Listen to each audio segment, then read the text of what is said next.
Colin Bridgerton y Penelope Featherington fueron vistos en animada conversación en la velada musical Smitey Smith, aunque al parecer nadie sabe de qué hablaban. Esta autora aventuraría la opinión de que su conversación se centró en la identidad de esta autora, puesto que este era el tema de que hablaban todos antes, después y durante, y con bastante grosería, en opinión de esta autora, el recital. Pasando a otra noticia, el violín de la señorita Honoria Smitey Smith sufrió graves daños cuando Lady Danbury lo hizo caer de la mesa accidentalmente al mover su bastón. Lady Danbury insistió en resarcir el daño restribuyéndole el instrumento, pero declaró que puesto que ella no tiene por costumbre comprar nada que no sea lo mejor, Honoria recibiría el violín Rogheri, importado de Cremona, Italia.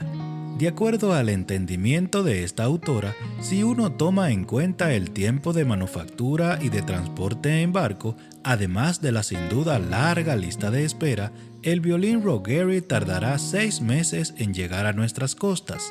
Revista de Sociedad de Lady Whistledown, 16 de abril de 1824. Hay momentos en la vida de una mujer en que el corazón le revolotea en el pecho, en que de pronto el mundo se ve insólitamente de color rosa y perfecto, en que es posible oír una sinfonía en el sonido del timbre de la puerta. Penelope Featherington tuvo exactamente ese momento 2 días después de la velada musical en casa Smitey Smith. Solo fue necesario un golpe en la puerta de su dormitorio, seguido por la voz de su mayordomo infortunándola. «El señor Colin ha venido a verla». Penélope se cayó de la cama sin más. Brayley, que llevaba años sirviendo de mayordomo en la familia Featherington y que ni siquiera movió una pestaña ante la torpeza de Penélope, le preguntó en voz baja: «¿Le digo que no está?» «No», exclamó Penélope, casi en un chillido. «No», añadió en un tono más moderado.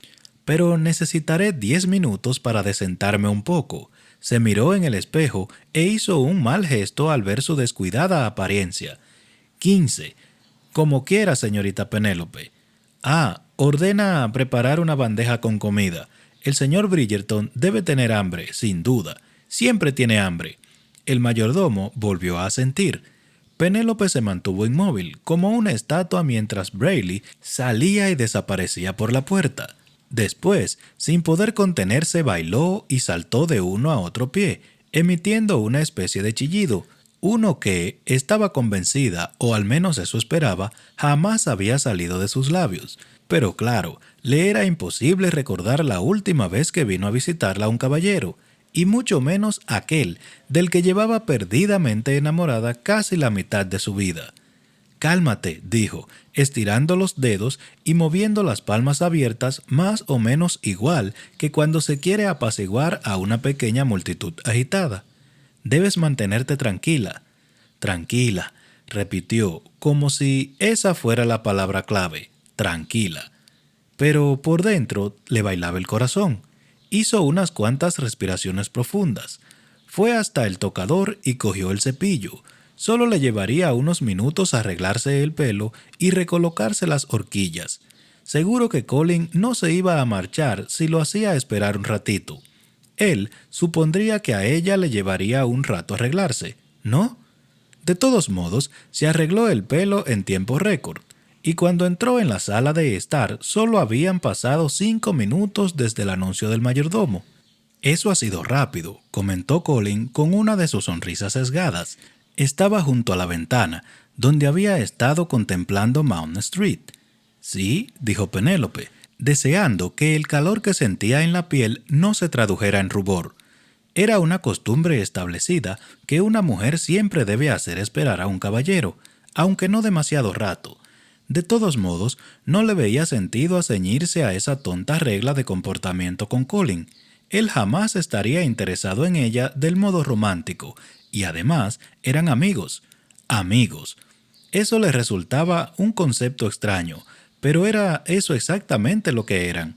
Su relación siempre había sido amistosa, pero desde su regreso de Chipre se habían hecho amigos de verdad.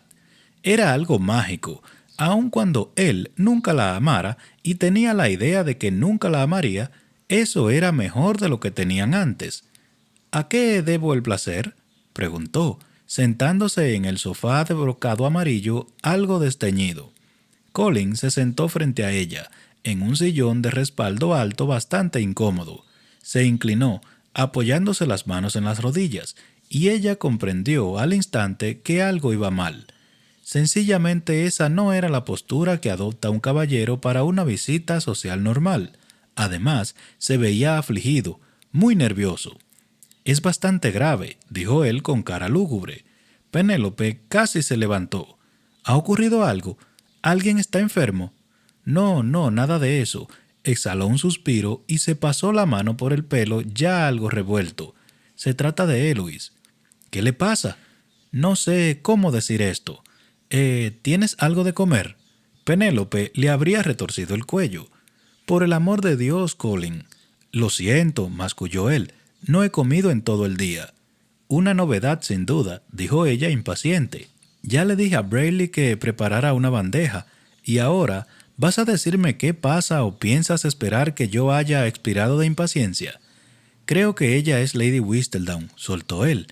Penélope se quedó boquiabierta. No sabía qué había esperado que dijera, pero no era eso. «Penélope, ¿me has oído?» «¿Eloise?», preguntó ella, aunque sabía muy bien de quién estaban hablando. Él asintió. «No puede ser». Él se levantó y comenzó a pasearse, tan lleno de energía nerviosa que no podía estarse quieto. «¿Por qué no?» «¿Por qué? ¿Por qué?» «Porque es absolutamente imposible que haya hecho eso durante 10 años sin que yo lo supiera». En un instante, la expresión de él pasó de preocupada a desdeñosa. «No creo que estés al tanto de todo lo que hace Eloise». «No, desde luego que no», repuso Penélope, dirigiéndole una mirada algo irritada. «Pero puedo decirte con absoluta certeza de que ninguna manera podría haberme ocultado un secreto de esa magnitud más de 10 años. Sencillamente es incapaz de eso. Penélope es la persona más fisgona que conozco». «Bueno, eso es cierto», convino ella, «a excepción de mi madre, supongo. Pero eso no basta para condenarla». Colin detuvo el paseo y se plantó las manos en las caderas. «Vive escribiendo cosas». «¿Por qué dices eso?» Él levantó la mano y se pasó fuertemente el pulgar por las 2 yemas de los dedos. «Manchas de tinta, constantemente». «Muchas personas usan pluma y tinta», rebatió ella. Hizo un amplio gesto con el brazo hacia él. «¿Tú escribes diarios? Me imagino que alguna vez te has manchado los dedos de tinta». «Sí, pero no, desaparezco cuando escribo». Penélope notó que se le aceleraba el pulso. «¿Qué quieres decir?», preguntó con la voz ya casi en un resuello. «Quiero decir que se encierra en su habitación y se pasa horas y horas ahí, y es después de esos periodos cuando tiene los dedos todos manchados de tinta». Penélope guardó silencio un largo y penoso momento. La prueba de Colin era condenatoria. Sí, sobre todo si se sumaba a la muy conocida, muy documentada inclinación de Eloise a fisgonear. Pero no era Lady Whistledown. No podía serlo. Ella podía apostar su vida a que no lo era. Finalmente se cruzó de brazos y, en un tono que habría sido más apropiado para hablarle a un niño de 6 años, muy tosudo, dijo: «No es ella». Colin volvió a sentarse, con aspecto derrotado. «Ojalá pudiera compartir tu seguridad». «Colin, tienes que...» «¿Dónde demonios está la comida?», bramó él. Ella debería haberse escandalizado ante esos malos modales, pero en realidad le divirtieron.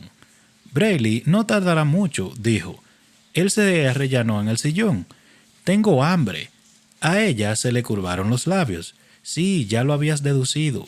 Él exhaló un largo suspiro, cansado, preocupado. «Si ella es Lady Whistledown, será un desastre, un puro y absoluto desastre». «No sería tan terrible», dijo ella cautelosa. «No creo que sea Lady Whistledown, simplemente porque no lo creo. Pero en ese caso de que lo fuera, ¿sería tan horroroso? A mí me cae bastante bien Lady Whistledown». «Sí, Penélope», replicó él en tono algo duro.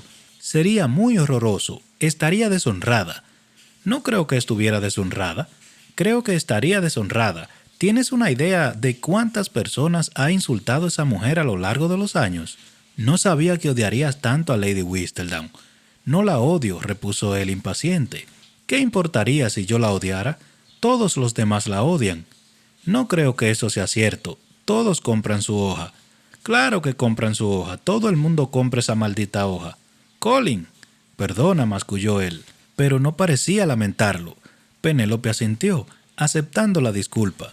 Quien quiera sea Lady Whistledown, dijo él moviendo los dedos hacia ella con tal vehemencia que Penélope tuvo que echarse hacia atrás. Cuando la desenmascaren, no podrá mostrar su cara en Londres. Ella se aclaró delicadamente la garganta. No sabía que te importaba tanto la opinión de la sociedad. No me importa, replicó él, al menos no mucho. Cualquiera que diga que no le importa es un mentiroso y un hipócrita.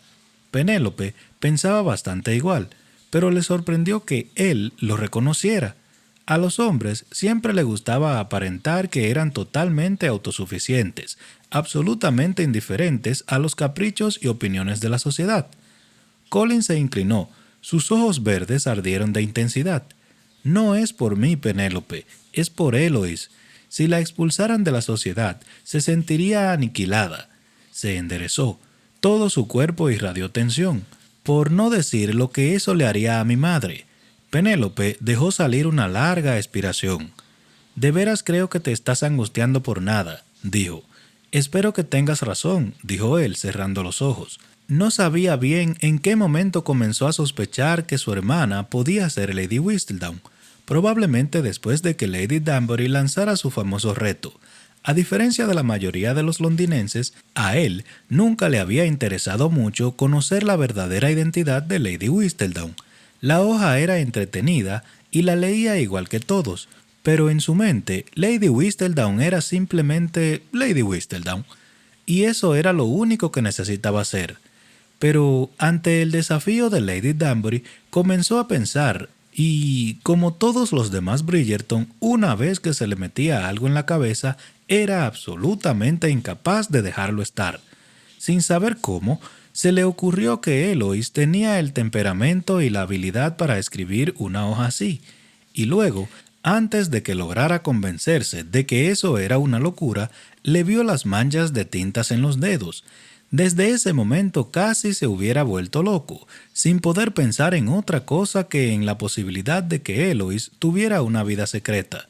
No sabía qué lo irritaba más, que Eloís pudiera ser Lady Whistledown o que se las hubiera arreglado para ocultárselo a él durante más de 10 años. Qué humillante ser engañado por una hermana. A él le gustaba creerse más listo, pero tenía que centrar la atención en el presente, porque si no estaba equivocado en sus sospechas, ¿cómo demonios iba a arreglárselas con el escándalo cuando la descubrieran? Porque la descubrirían, estando todo Londres deseoso de conseguir el premio de las 1000 libras.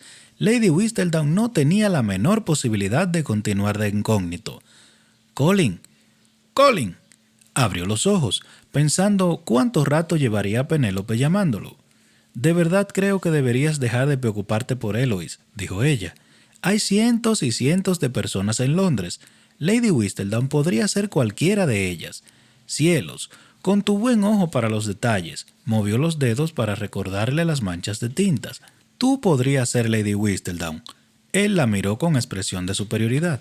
«Salvo el pequeño detalle de que he estado fuera del país la mitad del tiempo». Penélope decidió pasar por alto el sarcasmo. «Bueno, pero eres tan buen escritor que podrías habértelas arreglado muy bien para hacerlo». Colin pensó decirle algo gracioso, ligeramente malhumorado, para rebatir ese débil argumento, pero la verdad fue que se sintió tan encantado por el cumplido de buen escritor que lo único que pudo hacer fue quedarse quieto con una estúpida sonrisa en la cara. «¿Te sientes mal?» «Estoy muy bien», repuso él, enfocando la atención y adoptando una expresión más seria. «¿Por qué lo preguntas?» «Porque de repente me pareció que te sentías mal, mareado». «Estoy bien», repitió él, tal vez en voz más alta de lo que era necesario. Estaba pensando en el escándalo. Ella exhaló un suspiro, como si estuviera molesta, y eso lo irritó porque no veía qué motivo podía tener ella para sentirse impaciente con él. ¿Qué escándalo?, preguntó ella. El escándalo que va a estallar cuando la descubran. Pero si no es Lady Whistledown, insistió ella. De pronto Colin se enderezó, sus ojos iluminados por una nueva idea. ¿Sabes lo que pienso?, dijo con una voz algo intensa. No creo que importe si es Lady Whistledown o no. Penélope lo miró sin entender durante 3 segundos enteros y luego miró alrededor. ¿Dónde está la comida?, masculló. Debo de estar atontada. ¿No te has pasado los 10 últimos minutos volviéndote loco por la posibilidad de que lo sea? Como si hubiera sido la señal, entró Brayley en la sala con una bandeja bien cargada. Penélope y Colin observaron en silencio mientras el mayordomo disponía la comida en la mesita. ¿Sirvo los platos?, preguntó Brayley. No, está bien así, se apresuró a decir Penélope. Podemos arreglárnoslo solos. Brayley asintió y tan pronto como dejó los platos y llenó los vasos con limonada, salió de la sala. Escúchame, dijo Colin levantándose de un salto. Fue hasta la puerta y la dejó apenas entreabierta, casi tocando el marco, pero técnicamente abierta, por si alguien quería tener reparos relativos al decoro. ¿No quieres comer algo?, preguntó Penélope, levantando un plato que acababa de llenar con diversas cosas para picar. Él se sentó, cogió una loncha de queso, se la zampó nada delicadamente en 2 bocados y continuó. No importa si Eloise es Lady Whistledown, aunque eso sí, sigo pensando que lo es, pero si yo sospecho de ella, seguro que otra persona también lo sospechará. ¿Y con eso quieres decir? Colin alcanzó a notar que había levantado los brazos y detuvo el movimiento justo antes de cogerla por los hombros y sacudirla. Que no importa. ¿No lo ves? Si alguien la señala con el dedo, estará deshonrada. Pero si no es Lady Whistledown, dijo Penélope, que al parecer tuvo que hacer un enorme esfuerzo para separar los dientes. ¿Cómo podrías demostrarlo?, replicó Colin, poniéndose de pie en un salto. Una vez que se echa a correr el rumor, ya está hecho el daño. Cobra vida propia. Colin, dejaste olvidada la lógica hace 5 minutos. No, escúchame. Se giró a mirarla y lo sobrecogió un sentimiento tan intenso que no podría haber desviado los ojos de los de ella ni aunque la casa se hubiera estado desmoronando alrededor. Imagínate que yo le dijera a alguien que te seduje. Penélope se quedó muy quieta. Estarías deshonrada para siempre, continuó él, acuclillándose junto al brazo del sofá para quedar al mismo nivel. No importaría que yo nunca te hubiera besado siquiera. Ese, mi querida Penélope, es el poder de la palabra. Ella parecía extrañamente paralizada y al mismo tiempo ruborizada. No sé qué decir, tartamudeó. Y entonces a él le ocurrió algo de lo más extraño. Cayó en la cuenta de que tampoco sabía qué decir, porque había olvidado lo de los rumores, el poder de la palabra y todas las demás tonterías. En lo único que podía pensar era en esa parte de besarla y... Dios bendito de los cielos, deseaba besar a Penélope Featherington. ¡A Penélope Featherington! Igual podía haber dicho que deseaba besar a su hermana, solo que ella no era su hermana. Lo miró disimuladamente. Estaba muy atractiva, insólitamente atractiva. ¿Cómo pudo no haberse fijado antes? No era su hermana. Decididamente no era su hermana. «Colin», dijo ella. Su nombre sonó apenas un susurro en sus labios, sus ojos adorablemente confundidos. ¿Y cómo es que nunca se había fijado en ese precioso matiz castaño, casi dorado cerca de las pupilas? Nunca había visto nada igual. Y no es que no la hubiera visto cientos de veces. Se incorporó, sintiéndose repentinamente borracho. Sería mejor si no estaban al mismo nivel. Más difícil verle los ojos desde arriba. Ella también se levantó. Maldición. «Colin», repitió ella, con voz apenas audible. «¿Podría pedirte un favor? Llámese intuición masculina, llámese locura». Pero una voz interior muy insistente le gritaba que lo que fuera que ella deseara tenía que ser muy inconveniente. Pero era un idiota. Tenía que serlo, porque notó que se le abrían los labios y oyó una voz tremendamente parecida a la suya decir: por supuesto. Ella hizo un morro y por un momento él creyó que iba a tratar de besarlo, pero entonces comprendió que solo los había juntado para formar una palabra. Solo una palabra. Nada más que una palabra comenzaba por M. La M siempre parecía un beso. ¿Me podrías besar, por favor?